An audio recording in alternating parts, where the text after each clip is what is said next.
Bendiciones, te pregunto a ti, querido hermano, ¿cómo va tu vida espiritual? ¿Te sientes bien? ¿Te sientes en paz con Dios? ¿Crees que te comunicas con Él? ¿Que sientes su presencia?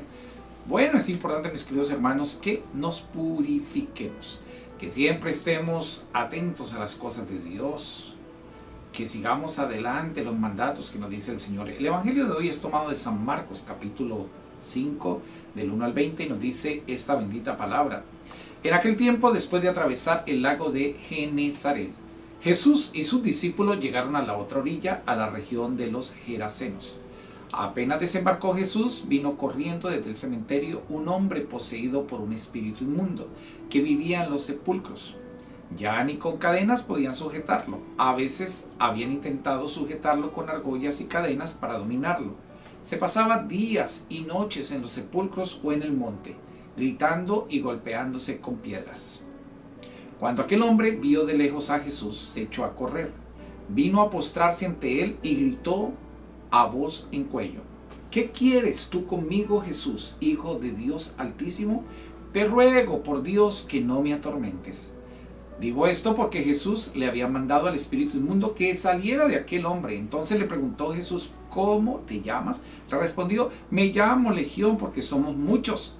Y le rogaba con insistencia que no los expulsara de aquella comarca. Había allí una gran piara de cerdos que andaban comiendo en la falda del monte. Los espíritus le rogaban a Jesús: déjanos salir de aquí para meternos en esos cerdos. Y él se los permitió. Los espíritus inmundos salieron del hombre y se metieron en los cerdos. Y todos los cerdos, unos 2000, se precipitaron por el acantilado hacia el lago y se ahogaron.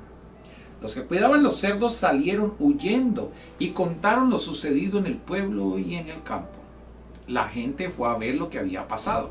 Se acercaron a Jesús y vieron al antes endemoniado, ahora en su sano juicio, sentado y vestido.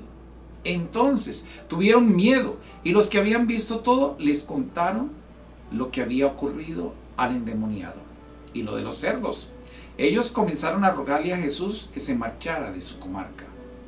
Mientras Jesús se embarcaba, el endemoniado le suplicaba que lo admitiera en su compañía, pero él no se lo permitió y le dijo: vete a tu casa a vivir con tu familia y cuéntales lo misericordioso que ha sido el Señor contigo. Y aquel hombre se alejó de ahí y se puso a proclamar por la región de Decápolis lo que Jesús había hecho por él, y todos los que lo oían se admiraban. Palabra de Dios.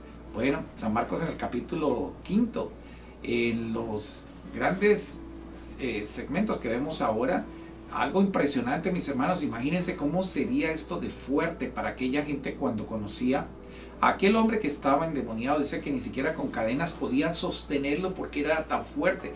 Además, dentro de su locura se pegaba con las piedras, se lastimaba, se daba duro. ¿Por qué? Porque no resistía. No era él, era el demonio que andaba dentro. Lo más duro es que no es un solo demonio, porque eran miles. Recordemos, mis hermanos, y recordemos que cuando le pregunta a Jesús a este endemoniado: ¿cómo te llamas?, él mismo reconoce y él mismo dice: me llamo Legión, porque somos muchos, muchos. La gente a veces piensa que los espíritus malignos es solamente uno, que hay un solo diablo, que hay un solo Satanás. No, ellos se multiplican, mis queridos hermanos. Bueno, vemos cómo Jesús pues verdaderamente libra a este hombre que venía sufriendo por mucho tiempo de estos espíritus. ¿Cuántos de nosotros hoy en nuestra vida moderna, en nuestra sociedad, necesitamos que nos limpie el Señor, que nos libere de esa depresión tan terrible, de esas ansiedades, de esos temores, de esa cantidad de espíritus que nos tienen totalmente aturdecidos y no nos dejan tener una vida plena ni en paz? Y miren, anteriormente veíamos cómo, y todavía en algunas partes, los judíos no comen carne porque sabían que el cerdo era impuro, porque la mayoría de cerdos quedaron contaminados y muchos de ellos pues fueron ahogados en aquel lago, fueron enviados al precipicio. Mis hermanos, bueno, la pregunta aquí es: ¿qué tienen que ver los cerdos y por qué? ¿Por qué el cerdo fue escogido para esta misión? Interesante esa pregunta. Si tú sabes algo, compártela con nosotros, porque definitivamente voy a investigar. No lo sé. ¿Por qué escogió un cerdo? ¿Por qué no escogió un perro? ¿Por qué no escogió un toro? ¿Por qué no escogió un león? ¿Por qué el cerdo tuvo que pagar esto? Bueno, mis hermanos, recuerden, el que quedó sano, el que quedó liberado, no solamente se fue para su casa, su familia, fue también a predicar la palabra de Dios. Los que sana el Señor y los que libera, tenemos un compromiso con Dios de proclamar que Cristo está vivo. Que Dios me lo bendiga, mis queridos hermanos, porque estamos bendecidos, encendidos, sanados y en victoria en este púlpito digital de Mega Giga Bendiciones. Alza la mano, sube la mano, arriba las manos, que ahí llegan las bendiciones y liberaciones.